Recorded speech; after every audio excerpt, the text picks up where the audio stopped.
To make comments in Python in your text editor, you can use the pound or hashtag or number sign or whatever you want to call it. So we do the pound sign. This is a comment. You can also do 3 quote marks to make a string of a comment. These can be single or double quotes, as you see here.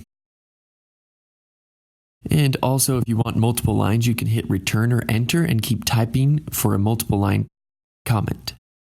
Lastly, a new trick I learned today, you can highlight multiple lines of text and do a command plus slash to comment entire sections of code out at one time. So there you have it. That is how you make comments in Python.